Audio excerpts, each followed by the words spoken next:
It is 10 o'clock in the morning in Yangon. Good morning, good afternoon, and good evening, everyone.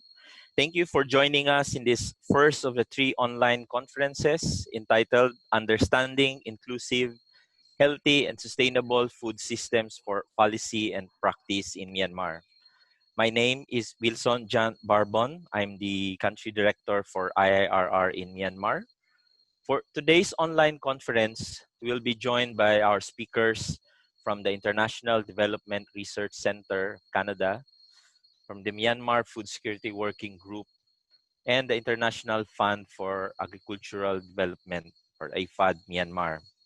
Joining us also are representatives from our Scaling Up Nutrition Civil Society Alliance in Myanmar, who will be our reactors of this conference. Before we get started, I would like to orient you, everyone, about the platform we are using for this conference. Please check below the screen of the Zoom platform. The first button you would see is your audio settings. This is where you can adjust your volume if you are not able to hear me very well, or if you want to connect to a pair of headphones or speakers. Next to that is a Q&A button, is the chat. You can use this button to introduce yourself. You can tell us your name and your organization, and perhaps share a little bit about your experiences on this topic and what you hope to learn today. You can also use this space to have a discussion with fellow participants or uh, anything that you hear. And then there's finally a raise hand. We won't be using this function, but if you have questions, just post them directly to the Q&A box. There's no need to raise your hand first. Next to this raise hand button is the Q&A box. This is the main button you will use to interact with us. Post here any questions you may have, and feel free to do so during the conference presentations and discussions. My colleagues and I will be online and will respond to those that we can, while some will be answered directly by our speakers during the Q&A portion of this session. But we will also respond to these questions offline at the end of this webinar. Now, about this online conference. Food systems globally are changing fast as a consequence of changing lifestyle, consumer aspirations, and even the changes in food supply systems. This transformation has a major influence on social inclusion, consumer health, and the environment, including climate change. Myanmar is no exception with the penetration of fast food, rapid urbanization, supermarketization, and climate change impacts as major drivers of food system change in Myanmar. This conference is a three-part series brought to you by IIRR, the International Center for Tropical Agriculture, or CIAT, and the International Development Research Center, Canada, IDRC. In this series of online events, the discussions will have the following objectives: to share concepts and experiences on sustainable food systems, to identify existing programs which may contribute towards a more healthy, sustainable, and socially inclusive food system in Myanmar, to identify needs, concerns, and opportunities in building a sustainable food system in Myanmar. We will also use this online platform to commence potential partnerships and collaboration among stakeholders. And finally, we hope that by the end of these conferences, we'll be able to prioritize and identify areas of possible investments to start the work of sustainable food systems in the country. At the end of the conference series, a synthesis document will be written and we will be presented to the various stakeholders in Myanmar, including the government. This document will identify future areas of research for our academic partners, as well as policy recommendations and considerations for future programming and investments in Myanmar. Without further ado, I would like to call on Dr. Anindya Chatterjee, Director for IDRC here in Asia, for a welcome message to us. Dr. Chatterjee. Hi, thank you. Good morning, colleagues, friends, ladies and gentlemen. Welcome to this webinar on Myanmar's food systems. Um, Briefly, I will talk briefly about our work in IDRC on food and food systems. After the 2007 food crisis, we put together a large program of research which looked at testing many different types of food security interventions involving large number of farmers and practitioners and researchers in 24 countries. We looked at integrating nutrition outcomes with agriculture development.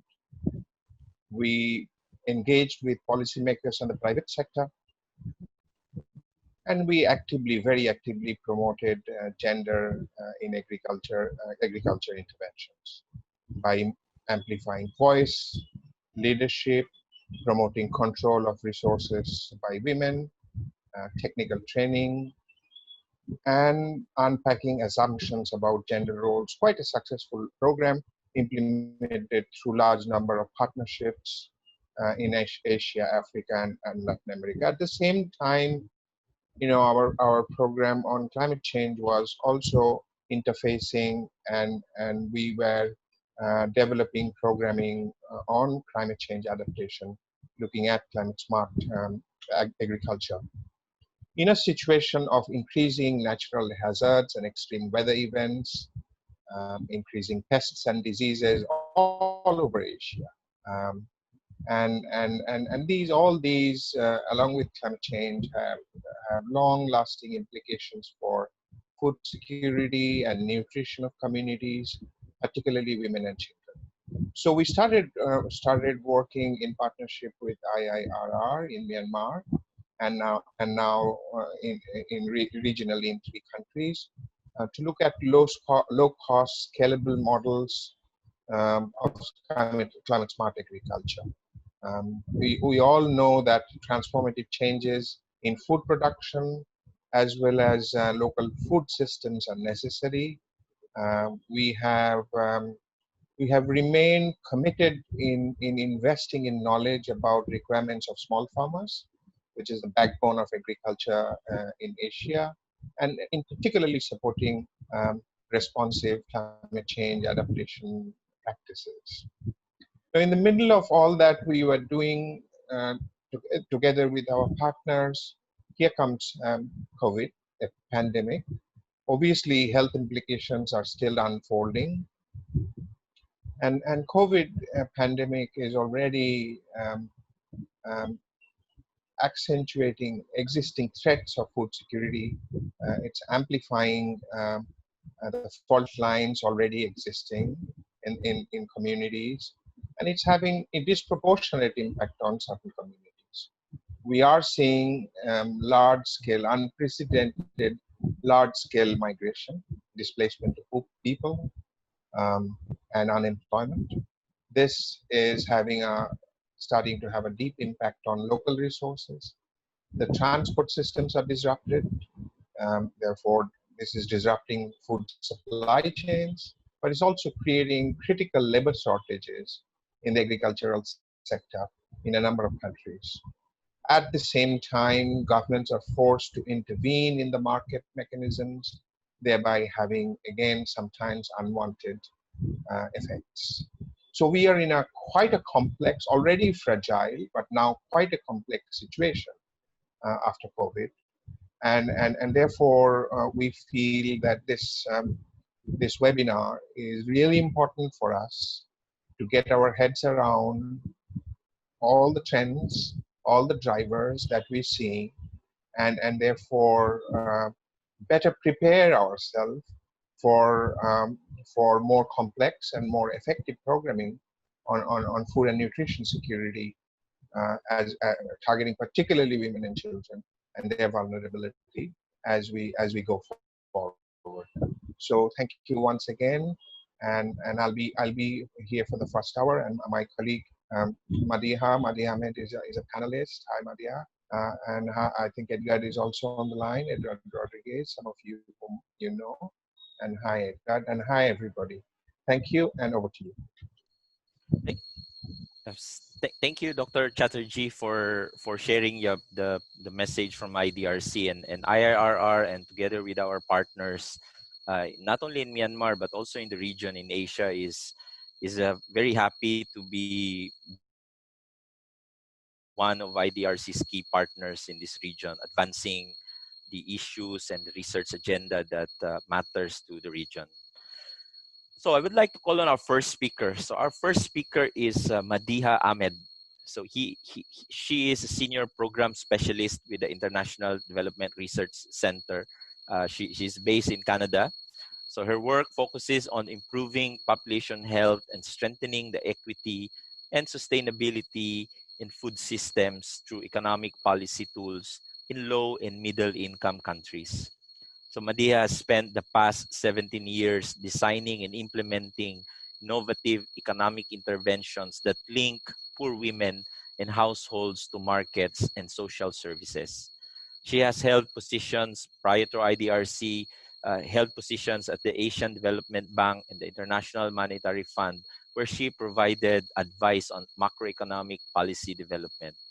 So let us welcome our first speaker, Madiha Ahmed, to speak about key concepts of the food systems approach and why it is needed now in Myanmar and in the region. Madiha? Good morning, everyone. Thank you, Wilson. Hi, in India. So my name's Matiha. I'm based at our Ottawa office. Thanks to Edgar, I'm here on the invitation of the Knowledge for Democracy Myanmar Initiative, which is a joint initiative with Global Affairs Canada and IDRC to support public policy research in Myanmar. So I'm going to speak about how we can use food systems to jointly address outcomes of livelihood, food security, and resilience. Next. Next slide, please. So as you can see, the diagram illustrates the complex system that is, illustrates the complex interactions between food and natural resources and people. The food system affects our nutrition and our health, our livelihoods, and it impacts both current and future generations. Next, please. So these interactions come in different ways. For instance, if we're looking at the interaction with environment, we know the food system is a major source of greenhouse gas emissions, biodiversity loss, and land degradation. There's also that interaction with people and society, and this happens in several ways. For instance, health, malnutrition, intersection with infectious disease, the food system, the entire value chain from production, distribution to retail is a source of livelihood for many and employment. And of course, a large part of the global population is still in undertaking subsistence agriculture. And all of this, of course, is affected by power relations. The food system is highly gendered, and political economic relations affects benefit. Next. So I'm not going to talk about this in more detail, but I do want to highlight that food systems are not just mechanical. They are shaped by and in turn influenced by cultural, social, and ethical concerns. So our social identities are linked by our foods. Our social fabric is embedded with the rituals of eating and socializing. All of this is quite important and material. Next. So food systems, as you can see from this diagram, are at the heart of many of the major challenges facing the world today. A poor diet causes more ill health and mortality than any other risk factor. Using antibiotics in food-producing animals can be a major threat to our ability to fight infection. Over 800 million people face chronic food deprivation. Many millions of people working in the food systems are badly paid and poorly treated, despite the wealth that food systems generate. Next. So IDRC is particularly interested in this because of the disproportionately high burden in low and middle income countries of the double burden of malnutrition. So on the one hand, you have malnutrition, undernutrition, and micronutrient deficiencies, but at the same time, you also have overconsumption of high calorie dense food, which leads to overweight and obesity. And part of this is due to the shift from traditional diets, which were minimally processed, to ultra processed, unhealthy. Next. We should also talk about the environmental impacts of food and agriculture. So food accounts for over a quarter of global greenhouse gas emissions. Half of the world's habitable free land is used for agriculture. 70% of our global fresh water is used for agriculture. And then 78% of waterway pollution is caused by agriculture. Of the 28,000 species that are currently facing threat of extinction, 24,000 of them are affected and are threatened by our agriculture and our aquaculture practices. Next. Another way of looking at it and trying to understand our carbon footprint is to look at how food is produced or how we eat, the sorts of food we eat. The first graph actually showcases that our global consumption, if we look at, let's say, what on average our diet is, that our global consumption of meat, eggs, and dairy is responsible for the majority of our carbon emissions. Now, I do want to caution, this is about global aggregate consumption of meat, eggs, and dairy. We know that certain populations, their actual consumption of, let's say, animal protein is less than desirable. So at the specific level, there are changes to be made in diet, but at the global level, yes, if we reduce our consumption of meat, eggs, and dairy, then we can have a huge impact on carbon emissions. The second way of looking at it is across the value chain. So looking at, which is a second graph, it's not as clear cut, but you can see that if you look at the way land is used, if you look at, and also our livestock rearing practices, so the methane from cattle and the manure management, we can also have improving those can reduce greenhouse emissions. So, thank you. So, because everybody eats food, food policy affects everyone. So, and what is food policy? It is collectively shaping who eats what, when, where, and at what cost. So this rethinking food policy provides a major opportunity to improve nutrition and health, protect the planet, and contribute to economic and social prosperity equitably. Next. And here, I want to speak a little bit about solutions. So IDRC's entry point in this space is we look at how to support the shift to a healthy and sustainable diet. And at this intersection is where you want to think about the overlays between livelihoods and environmental sustainability as well as resilience. So here are listed the policy levers that are available to support such shifts. One interesting one I want to talk about is in the middle, industry restructuring or community initiatives. You'll have heard of the term food deserts. Those are communities where healthy food is not available. Another way of looking at it is food swamps, where the bulk of what is available is actually unhealthy, ultra-processed food. And there's a high correlation of food deserts, food swamps, and a high burden of non-communicable diseases. So one way of addressing that is to restructure the way multi-actor networks work and connecting producers directly to consumers. And Ecuador has an excellent example in which this network reaches 250,000 families, which is nearly 20% of their population. That's a model that could work really well, perhaps in Myanmar. Other approaches, for instance, fiscal measures. So this is work that we've done in South Africa, Latin America, and the Caribbean, and are starting in Sri Lanka. Fiscal measures essentially is about using taxes or subsidies to influence what people eat. So making sure that healthy food is affordable and cheap, and unhealthy food is correctly priced so that environmental cost is also taken into account, as well as the cost of people's health. Argentina's research team is doing some excellent work. Most of the work listed is about sugary sweetened beverage taxation. Some of it is on meat taxes, but here you have to be very careful about design because people could swap out um, uh, products which are actually even more unhealthy.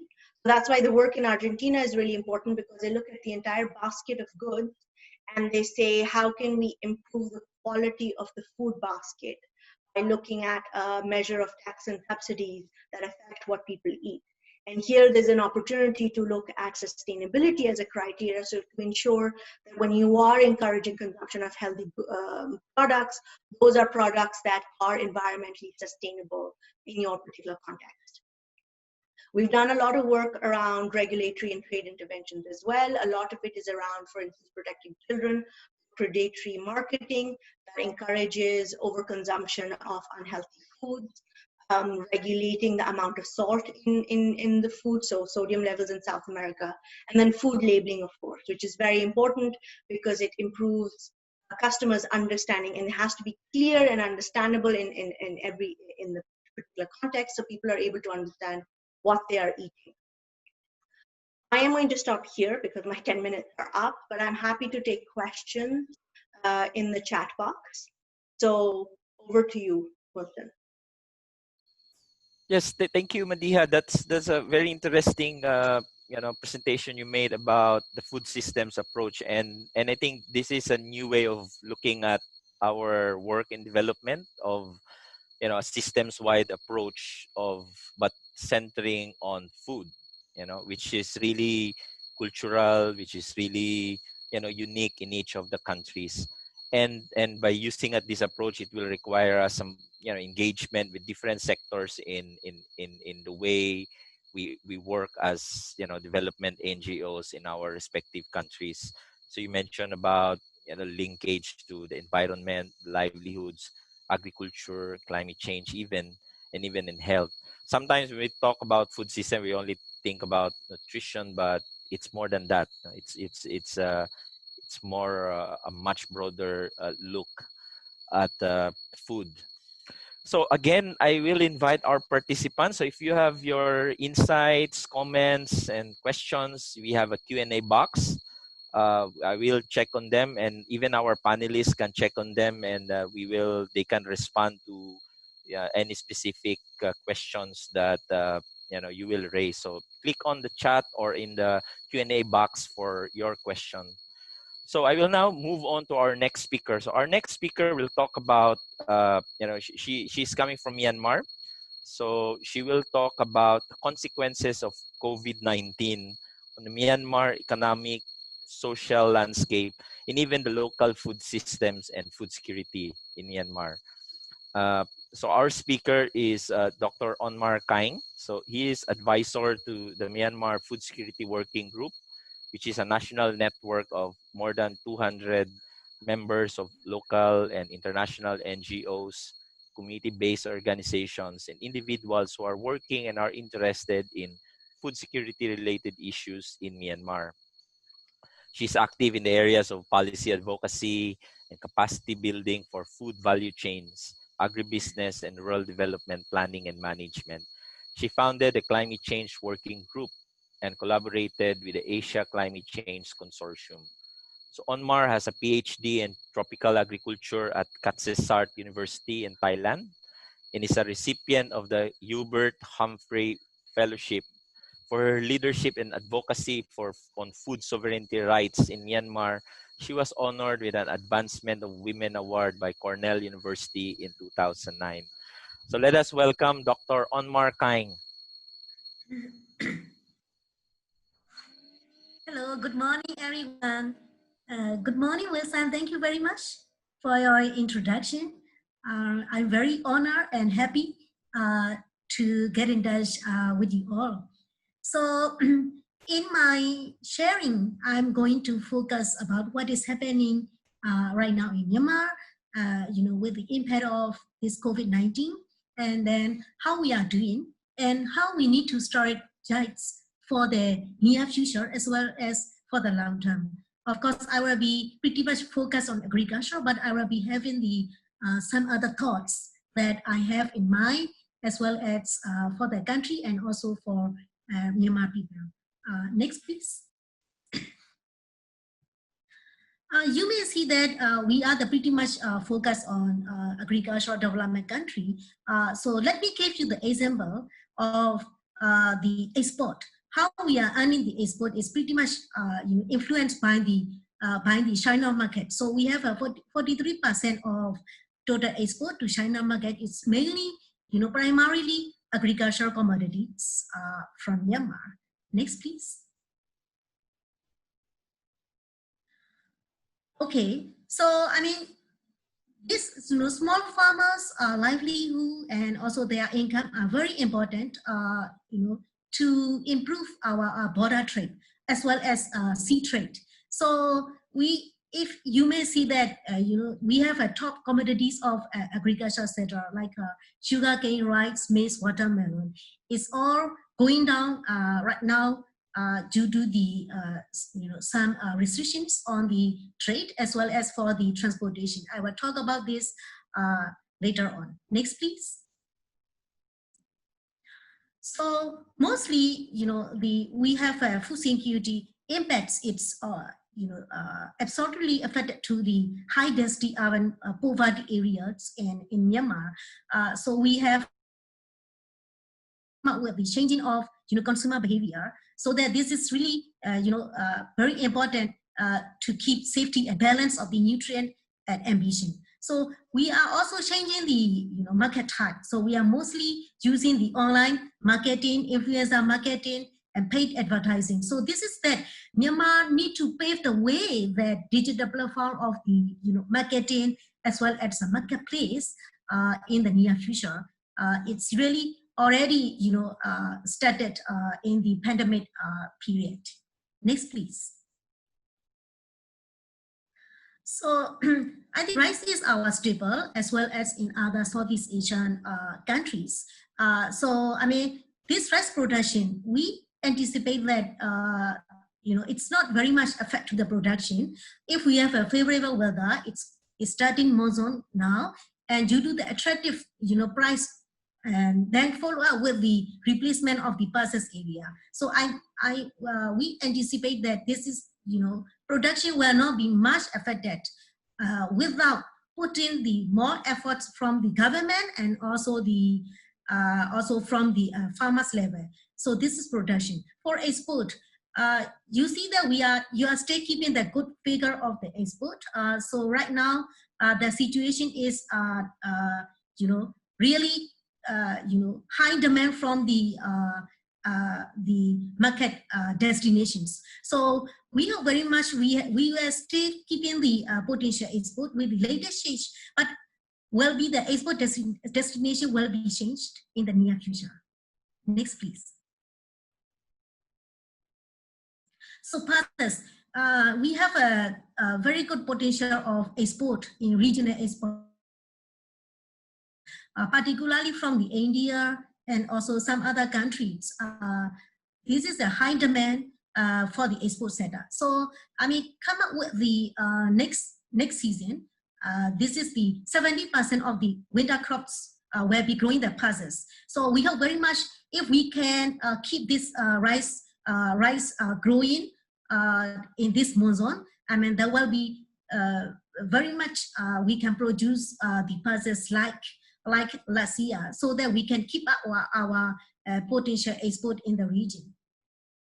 Next, please. I have seen some colleagues from the Worldfish. So this is very interested to find out that local supply to be fine, but need more incentives to export, because some crab industry already halted with the China lockdown measures. So this is very important to encourage the fishery sector, which is very much important for our nutrition diet for Myanmar people, because we eat much more rice, and we eat little amount of fish and vegetables. So we have to encourage. And for the fresh fruits and vegetables, I did that in the season of mango. This is the mango season. So this is really, export already are dying to the Singapore and also Russia. This is not only fresh, but also the processed product like a puri, and then some ships are are also in line of the exporting to other country. Not only the export, but also the local demand is also increasing right now to the processed food. So I'm seeing that this agro-processing will be the big potential for the fresh fruits as well as for the vegetables, etc. in the near future. Next, please. So I think this is very important. Whenever we talk about the food system, I think supply chain is already affected by the logistical constraints. So we have to bear in mind that how we need to improve in the future, in the near future, to arrange with the logistical system, having the logistical hub. So this is already affected to the other links like high value export crops and also our SME sector, and also the farmers, small farmers and local distributors. Next, please. So I think here I make the short term, medium term, and also long term, how we can strategize for the future. So let me give you the very short message of the short term, like we have to provide the farm inputs, to the farmers, and come up with the reviewing and development of the relevant policy to really encourage the legal trade at the border level. So this kind of thing we have to keep in mind that. So overall, that for a long-term strategy, we have to make the change together. This is we need to take the opportunity of the impacts of COVID-19 and to go with the what we need to improve for the longer time. Thank you. Please next. So this is also very much important that right now mitigation measures, particularly for the incomes, for the also agribusiness, to keep up with the our losses of the revenue. So we really need to encourage, for example, these FDI projects, in particularly, and to work together with our local investors. Next, please. So I think this is very important. Also, we have to use the opportunity of what we have skill levels returning from the other countries. So we have to use their human resources in collaborative with the international.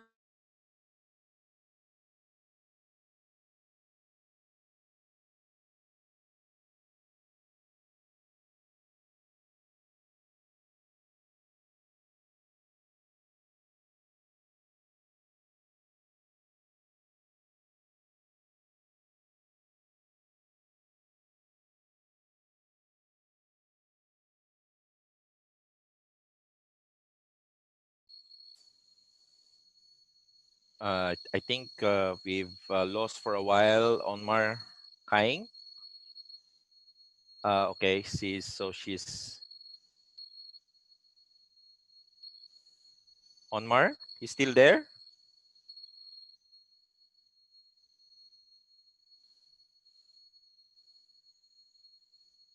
Oh, Onmar Kaing, you're on mute.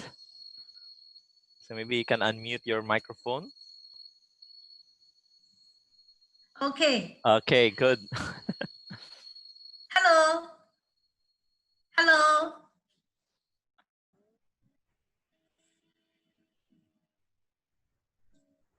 Hello. It's unstable. Yes, you can continue, Onmar. Okay. I think we yes.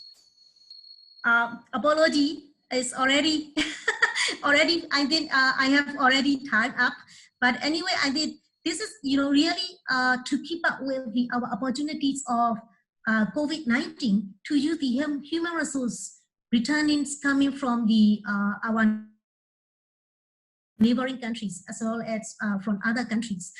They already have a skill, so we need to encourage the investment from the local investors as well as from the international investors. So I think government is already prepared the economic relief plan till the December 2020. But in the future, I think we all need to have a really this long-term strategy that I have come up with. making the change together. So I think this is, really end of my presentation. And next, please. I would like to thank everyone, all the panelists, and also to IIR and our host institutes for giving us the opportunity to share our thoughts and our experience from Myanmar. Thank you very much.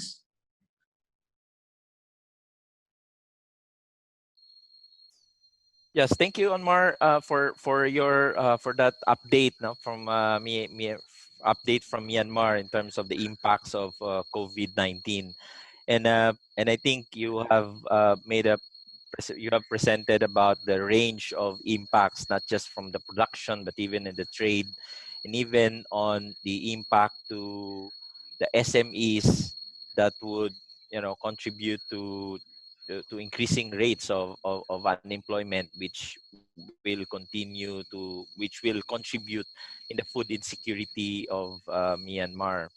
Now, going back to the earlier presentation of Mandiha, that when we start to think about the food systems approach, where it will be a much broader system-wide thinking, and what COVID-19 has done is really a disruption in this system from the supply side, production side of food, and and one of the questions I have, maybe Madiha or Onmar, you can offer your opinion on this, is that I would like to think that this pandemic response, our this COVID-19, while it has affected the food systems negatively, I think I would like to think about that there would be some positive views, like some opportunities where we can take this situation to influence some shift in our food systems. So let me give you an example. So here in the Philippines, because of our extreme lockdown and disruption of imported food and agriculture, people now are very much dependent on locally produced food, which in which in a way diverted attention in terms of strengthening local food production and rural development. And households now are more interested in producing their own food in small ways, and even more interested in linking with local food production. So I think that's an entry point for me that that that can help us influence towards a more sustainable food systems. So do you think there are other opportunities, maybe from the economic side, from the policy side, that this pandemic can open up for us in the food systems discussion? Yes, On I think Yes. for Myanmar, I think there is a huge opportunity. As I said, we need to encourage this food processing sector with the food safety standard. I mean, to encourage the local farmers and also local processors that to keep at the demand of this food safety standard. So one of the policy, as a political landscape, one of the policy action is really taking up this home gardening. Of course, Myanmar has been used this home gardening, long time ago. But I think this year, the Department of Agriculture really distributing free of charge seedlings and seeds to the farmers, not only farmers, and we are really encouraging the communities and also the cities and then peri-urban areas. So this home gardening, very much we can continue for our nutrient, and also the encourage the local farmers. I mean, they are now connecting with the this online platform, so that even the household produce they can share with the neighborhoods, and then they can sell to increase their income for the household level. So this connected to the markets. Now we are just opening the macro market. So it's really using the good agricultural practices products so that we can continue and to improve our production food system, and as well as for our local processors. So this is one way. The another thing is that we are already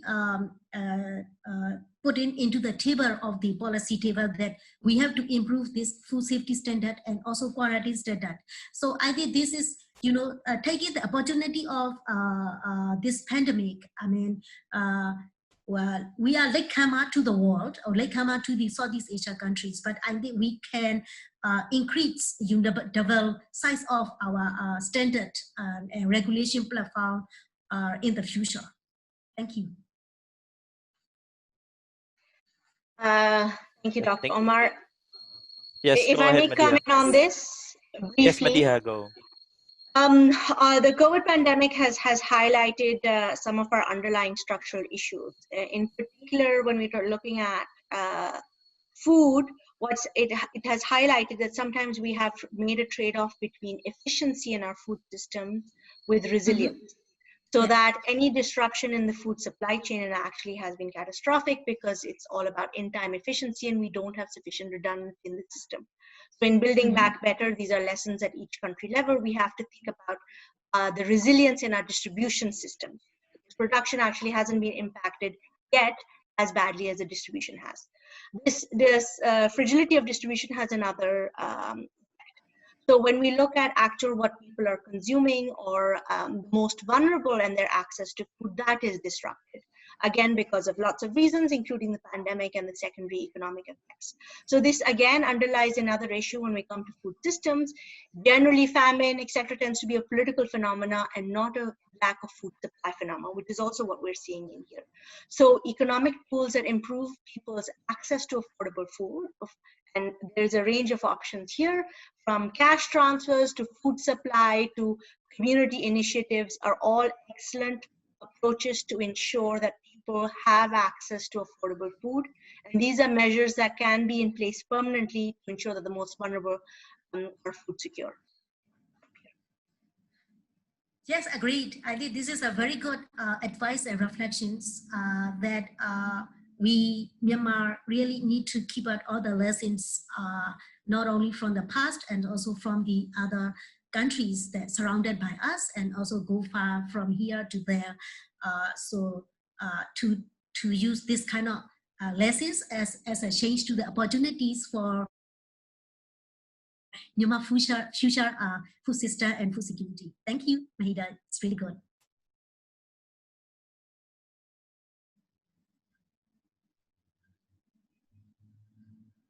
Okay, thank you. Even me, I don't have control with my microphone here. So, but before we go to our next speaker, let me check on our Q&A box. So there are a number of questions here. So one is on, and Madiha has already responded to some of them, but there are a number of questions, about 6 of them already. So there's a lot of questions. So just continue to type in your questions, and we will go back to each one of them. But for now, I would like to invite our representative from the SUN, from the Scaling Up Nutrition in Myanmar, the Civil Society Alliance in Myanmar. So the SUN CSA is a broad alliance of NGOs. So they're implementing nutrition and nutrition-sensitive programs in Myanmar. So joining us to offer some reaction, some impression about our initial exchange of ideas, Dr. Chan Mye Aung from FHI 360 of Myanmar. Dr. Chan Mye? Hello? Can you hear me? Okay, here. Yeah. Yes, you are online. You are on. Yeah, you can now speak, Doctor. Yes. Thank you. First of all, thank you very much. I can be the reactor, and also I learned a lot from the presentation. Firstly, I just like I'm from as a representative from the SUN CSA. We are just like we in the SUN movement in Myanmar is SUN CSA is like a catalyst for the sustain, the commitment and for the political and also the civil society, representing. So And so we learn from this. Learning from this webinar will be very useful for our the members, and also we can share back to the as knowledge sharing. And also, so mainly it's like from the presentation point. So some of the new things I learned, like the burden, and also the environmental impacts of the food system, as we consider for the food system approach, and also the food policy. And also my interesting one is like there's some of the linkage of the food system in with the together with the non-communicable disease of the other the non-communicable diseases. So it's like there's a linkage, and also it's a long term, and also it is continuously like unhealthy foods are very popular in the sense of the consumer. So that's also the some of the things we can consider. And also other is like for the uh, like market, and also for the during the COVID, and also nearly now is COVID is increasing, but it's like during the COVID time, we have some of the system for accessibility of the food is also disrupted, and there's a disturbances for the consumer, because it's like they have to rely on the some of the local, but sometimes it's also that they have to rely on the the very much like processed food or something like that during the COVID time, because of the accessibility is issue. And also the other things is like the good thing I also learned is like the skills levels are coming up coming back to the country. That's will be the very good potential for to keep them in country, and also to encourage them to help in the future of the country. So that's also the good point. And also the home gardening and other things like locally available foods are now more people are changing behavior on thinking about the also the because of the lockdown in their rooms or the home. They're also thinking about how they can be healthy, fit, and also how they are considering the food, which will be the good way to assess, and which is the good one. So something like that, people behaviors are changing, I think. I think that's all from my Yes, okay. Yes, reaction. thank you, Dr. Chan Mie Aung. I'm sure that we can continue this conversation with the Scaling Up Nutrition CSA alliance in Yangon, because nutrition is, as we started this discussion, it's not just about the food system, it's not just about nutrition, but the interconnection of the other dimensions of our work, climate change, environment, and livelihoods. Yeah. So at this stage, I would like to call on our third speaker. We will go back to our Q&A box. There are now 9 open questions there, but we will find time to respond to a number of them in a discussion. But on to our third speaker. So our third speaker for this conference is Jerry Jing Pakturan. So Jing, he is a Filipino, has been in the development work for 35 years as a community organizer, entrepreneurship trainer, NGO chief executive officer, and regional consultant to many work on rural enterprise development in Indonesia, Cambodia, Vietnam, and Myanmar. He also worked for 4 years as a senior government official in the Philippines, specifically as the Undersecretary of the Department of Agrarian Reform. So he likewise did consultancy work for the World Bank, the Asian Development Bank, and Global Affairs Canada on agriculture, rural development, agribusiness, and marketing, and enterprise development projects. So Jing has been with the IFAD, International Fund for Agricultural Development, supervising government projects in Myanmar and the Philippines for 4 years now. So Jing will bring to our discussion a unique perspective, coming from the investment side of things, and we will look at what can be the potential role of investments in changing or transforming confidence in the country. So Jing. Good afternoon, good noon from the Philippines. Thank you, Wilson. Thank you for the rest of the institutions that have set up this webinar. My presentation will essentially be two parts. Major part would be about IFAD investments in Myanmar. The second part, it's one slide, but it tells you about the IFAD response to this global pandemic on COVID-19. I'll talk about that as well. So let me start with IFAD in Myanmar. Next slide, please. Well, just as a background, this is IFAD's strategic framework until 2025 as an international financial institution that operates in about 100 countries worldwide. As many of you perhaps know, IFAD is one of the specialized agencies of the United Nations whose business model is to provide financing to governments in agriculture and rural development. And we are composed of a board that's elected from among the the governments who are members of the institution. So here it shows you the key priorities for the next, this was about 9 years, started in 2016 to 2025. And in all countries we operate, our projects fall into any one of this framework that we want to do in a particular country. And without mentioning each of this, I'm sure you've probably read or reviewed this. Even in the face of this pandemic, and more so in this pandemic now, you see that this strategic framework are still very much relevant to the challenges that the world is facing right now, particularly in the agriculture and rural development sector. Next slide.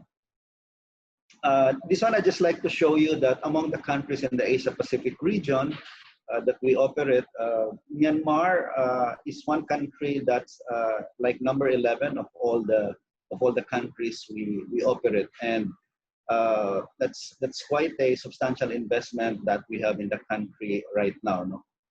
The figures haven't really changed that much since 2019. Next slide.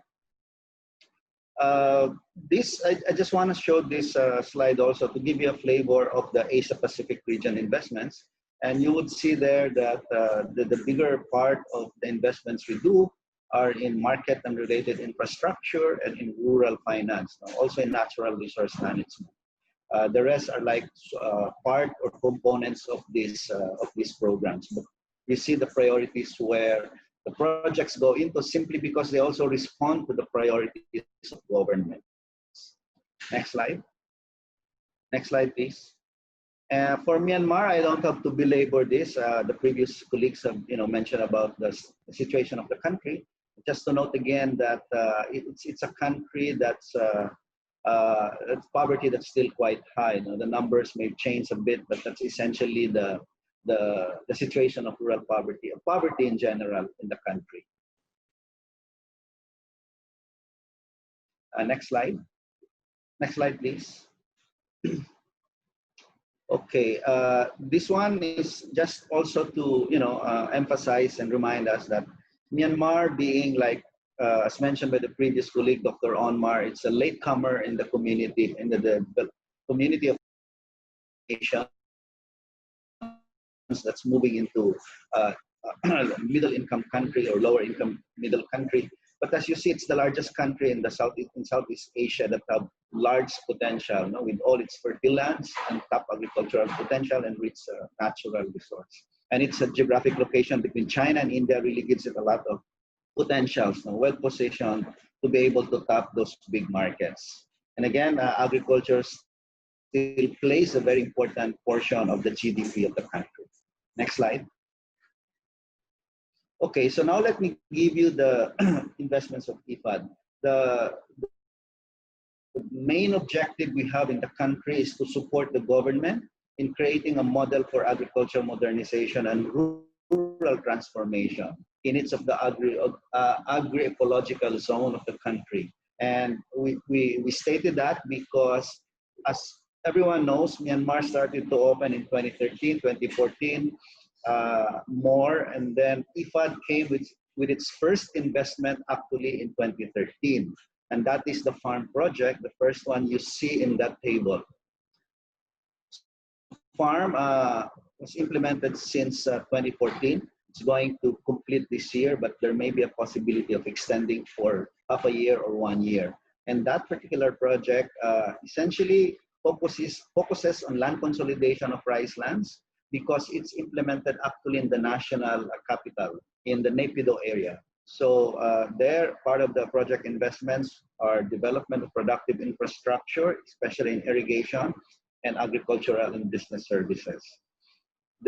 And that's about the loan there that the government has taken is about $18 million with a grant of about $800,000 and government's counterpart of $5 million. The second project we have is the investment project, is ESAP, Eastern States Agribusiness Project, which is actually implemented in Shan and Cayenne states. And this is our biggest investment in the country with a loan of about $56 million and a grant of about $1.5 million. And like farm, the design and the concept has not really, it's not really that much different. It's still focused on smallholder agriculture, rural infrastructure, but now with the addition of community agroforestry, because it's implemented in areas where you have mountainous areas, so to speak, especially the Shan and Cayenne states. And so the one unique thing in ESAP is that it is an area where economic integration is being done of returning migrants from Thailand, especially, and it's also an area where you have a lot of potentials as far as the state of Cayenne. The third project we have, investment project, is the Western States Agribusiness Project, which is implemented in Chin State and Northern Magway. And that project has a loan of about almost $9 million and also with a grant. And again, this project is not much different in terms of the way it has been designed, simply because the needs that have been expressed by government are more or less similar in all these project areas. Let me move to the next slide. So I'm just showing to you that these are the key features of those key investment projects: irrigation, potable water, land use planning, land consolidation, and knowledge centers for agri-extension services, which is quite a demand in the country, with extension services still being developed. Let me go to my last slide. And this is the response that we have for COVID. So IFAD created a rural poor stimulus facility with an initial financing of about $40 million contributed by different donors. And the idea is to immediately support governments to do 4 types of thematic areas. So one is the provision of inputs and basic assets for production. The second is facilitating access to markets. Third would be targeted funds to preserve services, markets, and jobs for the poor rural people. And this goes into a financial services type of investment. Last but not the least, which is quite important and more exciting in the face of the challenges of this pandemic, is to support governments to deliver agri-related information through digital services. And in our recent discussions with the government of Myanmar, this is one of the priority areas that the Department of Agriculture has expressed to IFAD that they're going to submit a proposal. For the RPSF, because the facility is quite limited at this point in time, it's of the more than 100 countries that we operate worldwide, our board has decided to identify about 59 or 60 governments or states as of this time, which are the ones that are really would have more risks in terms of being able to get back again in their feet, so to speak, to be able to respond to this pandemic. It may include more countries as we go along, and as we may have more donors to support the project. And so Myanmar is quite lucky to be part of this rural poor stimulus facility, and it's going to be implemented for not more than 2 years. No? That's the duration of the project. So right now, the DOA is preparing a proposal to submit to IFAD under this facility. So I'll end here, and thank you very much. I'm willing to answer your questions. Wilson, thank you. Yes, thank you, Jing. Maybe just a follow-up question on your presentation. I know from the programs of IPAD Myanmar, these are mostly focused on infrastructure, production, improving production efficiency, SMEs, and agribusiness and all.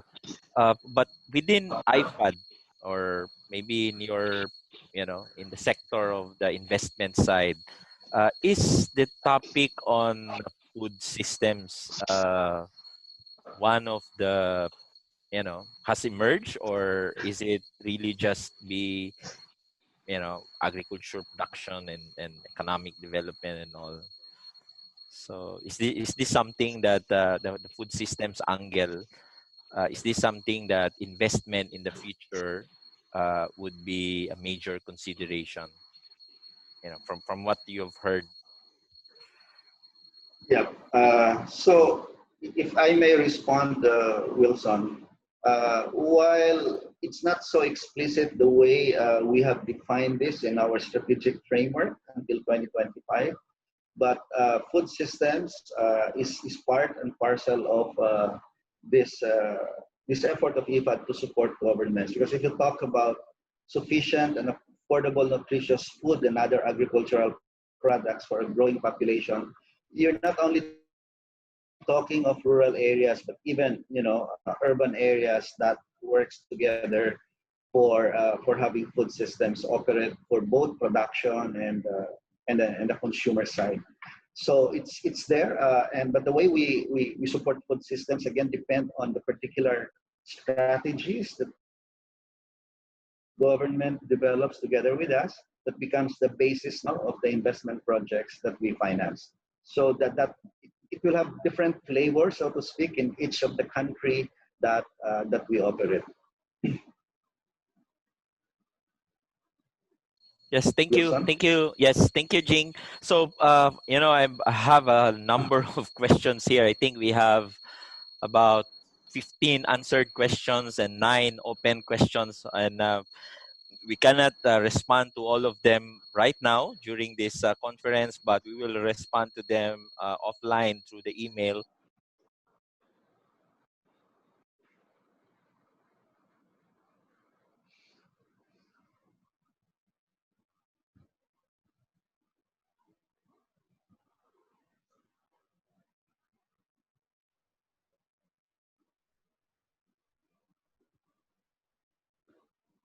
Role for a private sector to be, to be a strategic player in transforming food systems. I saw in the Q&A box, Madiha has responded, so maybe you can elaborate on your response, Madiha, on the private sector, Thank role you, in this. Wilson. Yes. This is actually quite important, especially when it comes to food systems, because private sector is a very, very broad category. It covers everything from smallholder farmers to corporate agriculture, from small retailers to large multinational food industries and food cooperatives. And the way so there's a multiplicity of actors, and the way that they benefit and contribute to the entire food system is very different depending on their size and their location. So, for instance, we'll talk about the biggest contributors to environmental pollution and environmental unsustainability. It tends not to be smallholder farmers. It tends to be large corporate agriculture practices. So, and then when it comes to, again, food regulation, etc., there is generally a narrative about food safety. I noticed a few questions on food safety, which I know Dr. Omar will be addressing, but it's important to bring up because, again, a lot of this narrative is aimed at small retailers, but a lot of that can be fixed through regulation and through education that we can have. And there was, in fact, another question around trade. You can actually have derailing of strong policy, both at the national level and at the international level, through the power asymmetry of large firms. So it's really important to understand the different type of actors and where collaboration and cooperation is really important. We want to encourage those who make their livelihoods from it, those who have an incentive to produce environmentally sustainable food and provide livelihoods for themselves and their families, those who will work hand in hand with the communities to produce more nutritious food and provide better information while being environmentally sustainable, while of course constraining the worst excesses that sometimes can happen when it's just about the bottom line and not about our health and our environment. So it's a complex system, and therefore the rules of the games are really important, and we need to understand which particular segment we're looking at and what our cooperation mechanism is there. Yes, thank you, Madiha. Yeah, and then there's another question here. Maybe we talk about the government, the private sector. One of the questions I think in the chat box or in the Q&A, because the questions are also in the chat box, a number of them. So one is when it comes to the government, when we talk about food systems, there's no Ministry of Food. I know, except in Bangladesh, where in Bangladesh, I know that there is a Ministry of Food and Food Security. So, but most of the time, government is there's no dedicated department or agency.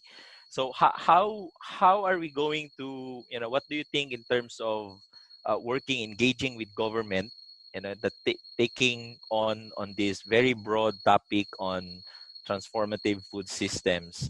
I mean, what are the tools that we can use? What are the communication?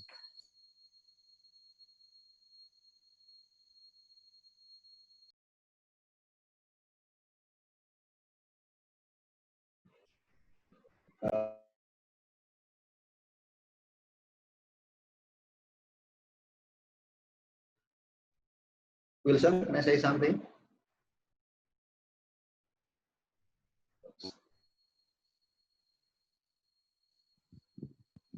Jing, you want to respond to that, or Onmar? Yeah. Okay, Jing. Oh, Dr. Omar.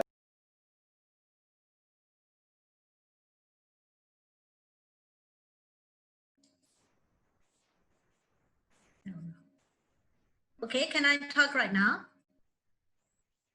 Okay, thank you. Thank you very much, Madiha, and also Jerry. I think this is a very good question because of, since I haven't taken part this National Export Strategy for agricultural sector, pretty much pulses, beans, fresh and vegetables, rice, as well as the agro-processing sector. We have a very much complicated system of the government institutes. So, I mean, all the private sector are really, would like to increase their safety standard and as well as this kind of other regulations. For example, like FDA is under the MOHS, Ministry of Health and Sports, while Department of Agriculture and Research is under the MOARI, Ministry of Agriculture, Livestock, Irrigation. So this is really, there is no complementary regulatory platform for this thing. So we are now encouraging to the government that how we can complete each other. For example, there is a DRI, Department of Research and Innovation, under the Ministry of Education. They are the one that to set up all the regulatory guidelines for the standards. So like Myanmar Pulses and Bean Association need to talk to that, while the FDA, they have to follow up with the FDA. Why they need to take the phytosanitary certificate from the plant production department under the Department of Agriculture. So all these are not in the one-stop service. Like laboratories are, in the setting in the different places. So it's a bit difficult to run through the whole the chain of this logistical and also the laboratory testing and food safety standard.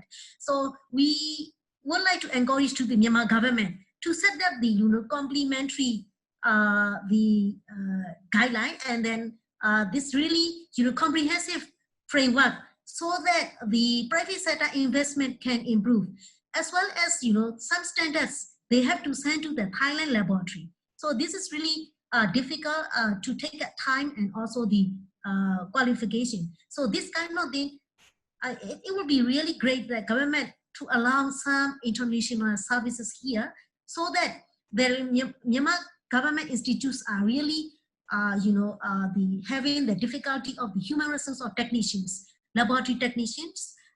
Some equipments need to really upgrade it. I already put into the long-term, mid-term, and long-term strategy. So I mean, this is really important, because now I said this agro processes that I really need to come out with a food safety standard, all the food for the domestic and for the export. So I'm think the way to improve this situation is that government need to integrate some institutes under the one food institute or something like that. I don't know right now whether this should be under the Ministry of Agriculture or under the Ministry of Health and Sports, because it means like 50% is taking some issues of work under the MOHS, like 25% of the photosanitary taken up from the Ministry of Department of Agriculture, but like a GAP process, this organic and good agriculture practices are also undertaken under the Department of Agriculture. So I mean, and also the trade thing also need to go to the Ministry of Commerce. So this need to consider how to integrate pretty much welfare under the one food institute. Thank you. Yeah, thank you, Anmar. Jing, you're raising your hand earlier. If you want to make a comment, yes.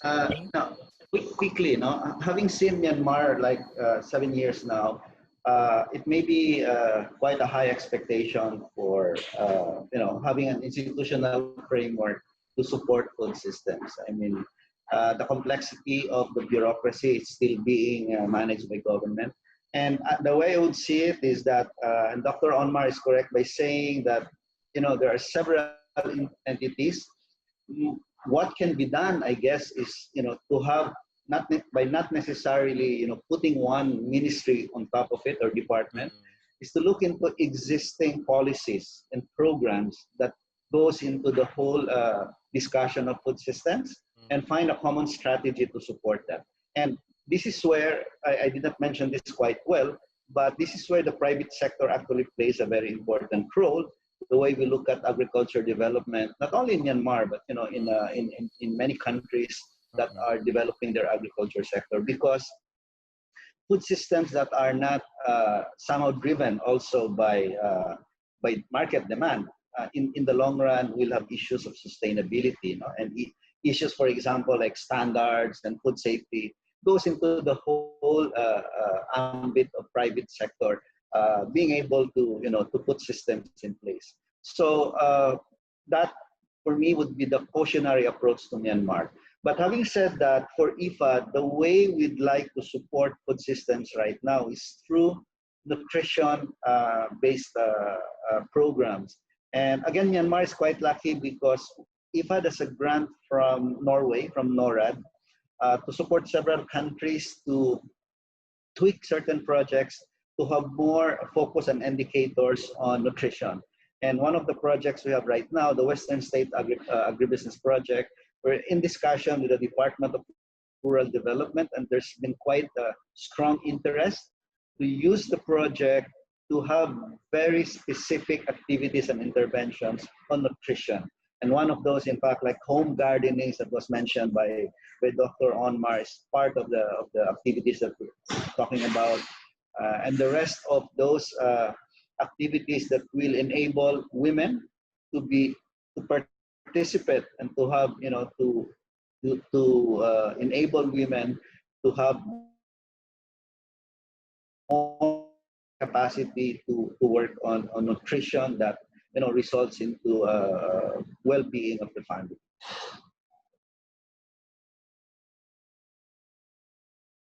Yes, thank you, Jing. I think that's a very interesting, point you made about not it may not be necessarily be one agency that will look at these food systems, but maybe a food policy, you know, bringing together what are the existing work and programs of the Myanmar government and come up with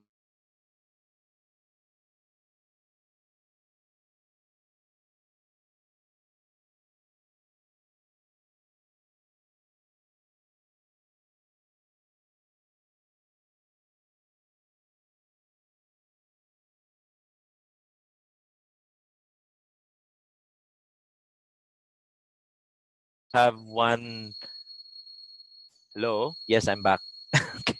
So in the interest of time, I will take one question, one more question, then I will give this to Madiha to respond. But and maybe Madiha can also make other comments related to private sector food policy and the points that Jing and Onmar raised.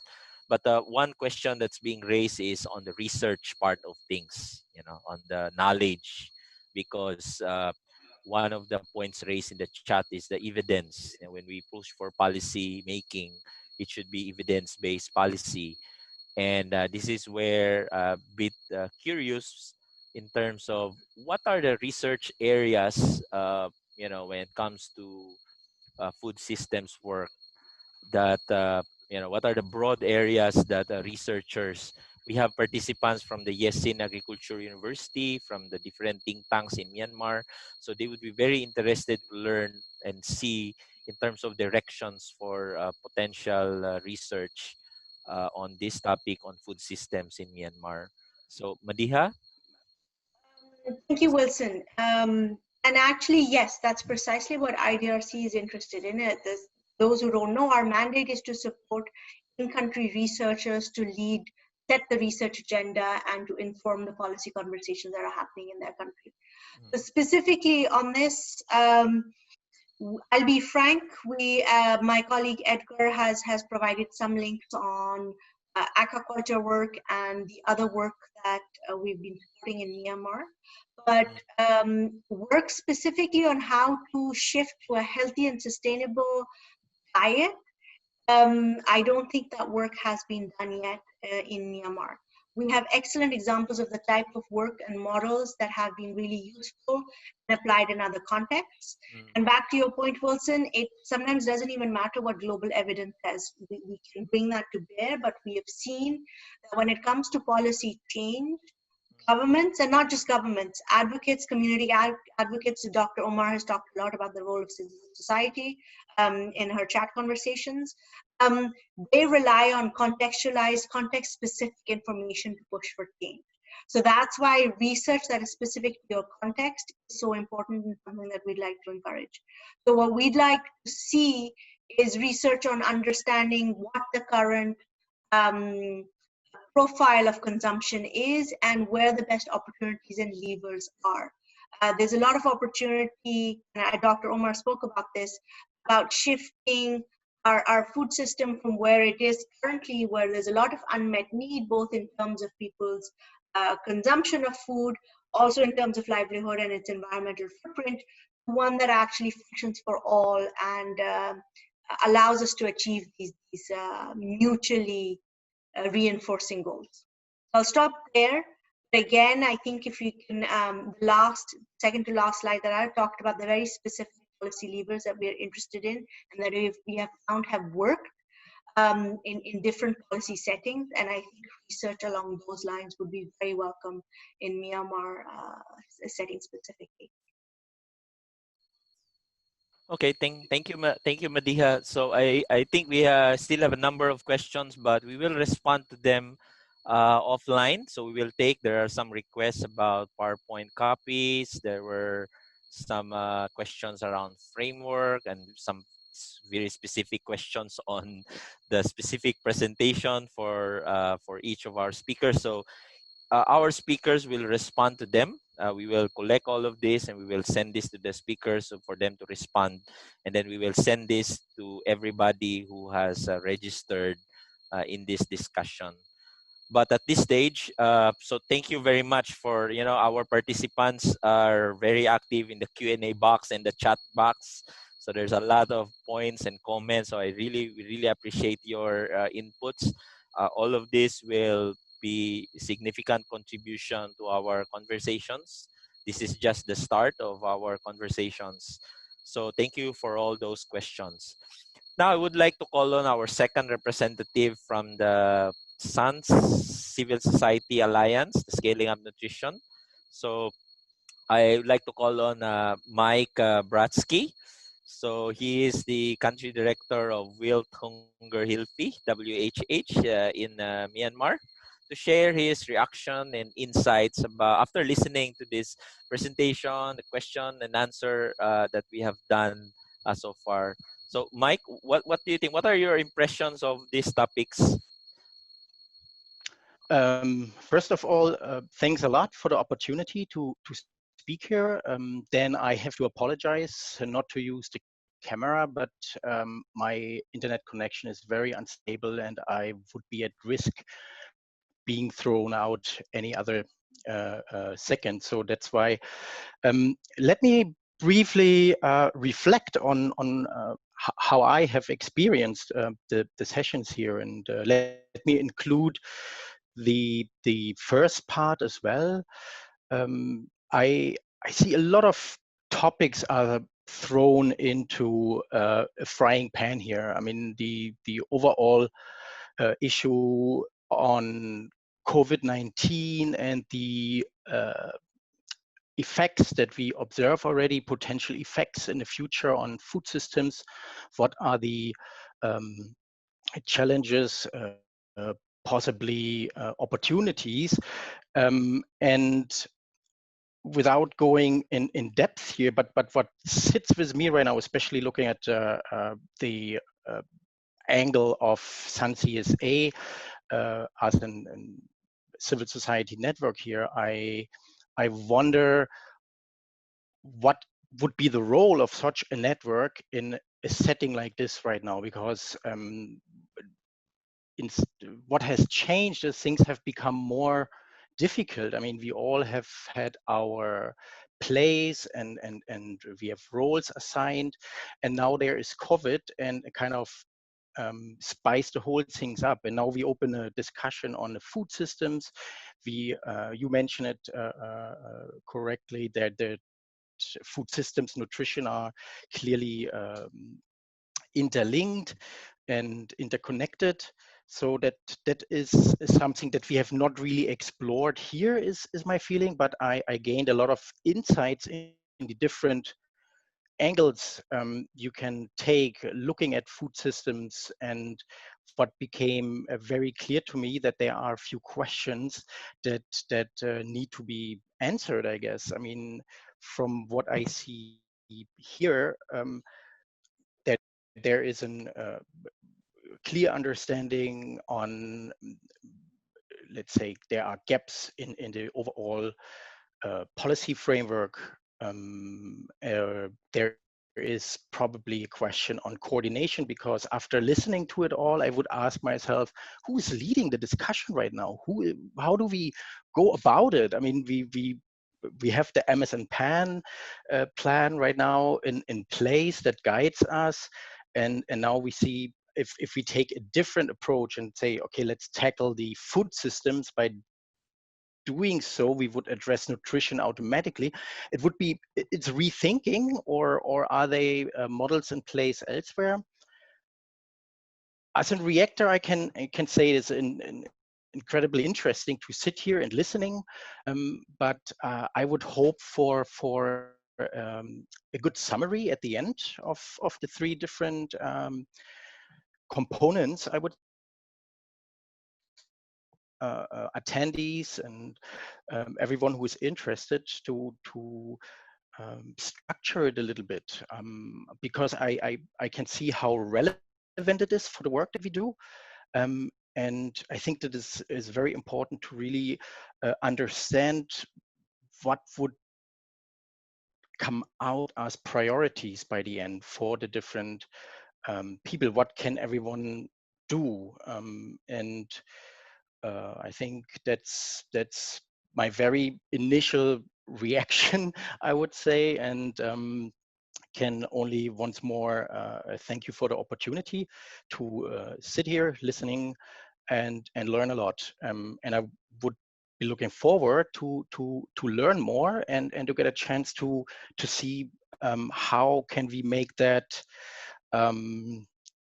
work. I mean, how can we seize an opportunity to direct the conversation, the debate towards yeah, fixing what might be wrong in the overall approach towards food systems. Just a short remark, you said Bangladesh has a ministry. As far as I remember, Pakistan as well, they have introduced a food security and research ministry. And I don't know whether that is any good, but I think it's important that there is a high-level commitment to the whole subject, because from what I understand, with these different ministry involved, we probably will have these hiccups, if not real bottlenecks in the coordination within the government system when we talk about aligning uh, complementing different policies and orientation frameworks and so on. So I think there is still a lot of work to do, and it would be very interesting to see how that topic now, with all the different angles and aspects that we have talked about here today, can be, you know, brought together to serve the purpose. Last but not least, I just would like to say I found interesting in the very beginning Maria's example from, was it Ecuador, where she said that networks start playing a different role, connecting consumers and producers. So I think there are these global lessons learned that may provide also answers to some of the questions. Thank you very much, and thank you for having me. Okay, thank you, Mike. Yeah, those are really, you know, when the first time that I heard about this topic of food systems, it's a relatively new topic and it's so broad. Uh, so it can be looked at in a different you know, different angles. That's the term that you are using, from policy, from research, from business, from you know, from NGOs, from agriculture, and even environment and climate change. And I think the goal of you know, of our discussion in this first session is to provide that impression that this topic is broad in its, you know, different dimensions, and that later on we will, you know, we will pick some of the dimensions of this topic, you know, in the succeeding two sessions, and uh, and then we will learn some new examples from specific experiences, and then the goal of this is that hopefully for at the end of these sessions, three sessions, we would come up, as you said, that would be a very important point you make, that has to be clear in terms of way forward, you know, what steps can be done by the different actors. And for us, our goal, for at least for me personally, is that, you know, for many development NGOs, this can serve as we define our own theories of change, right? The NGOs, we like to make theories of change, and the food system thinking is one of those ways which will provide us a framework to develop, you know, our own individual theories of change. We cannot address all of the dimensions of the food systems, but we can contribute in some of these dimensions and aspects of this framework. Now, we would like to carry on this discussion, you know, with everyone, with our participants and speakers.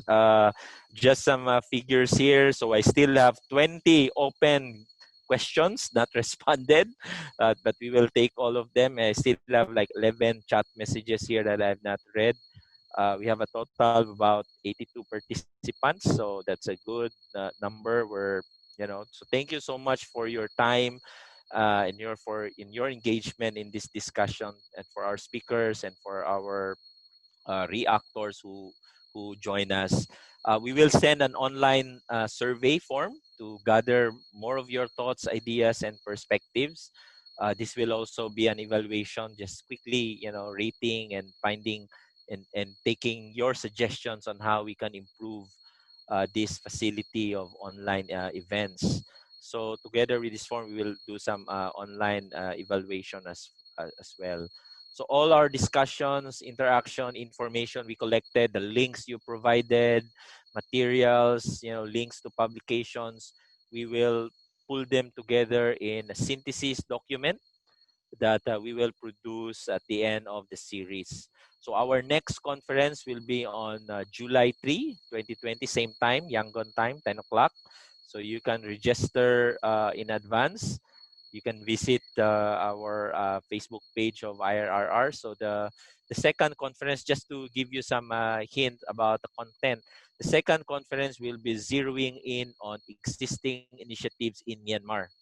So all our presentations for session 2 are from the Myanmar government, from the Myanmar agencies and organizations uh, working on some of the dimensions in the food systems framework. And then on the third one is more of the regional experiences. So we have speakers coming from Vietnam, Cambodia, the Philippines, and sharing about the experiences and some of their work on food systems in the region, in this country. So I hope you will come and join us in these 2 sessions that will follow. So again, I would like to thank you all, our speakers, our reactors who made time.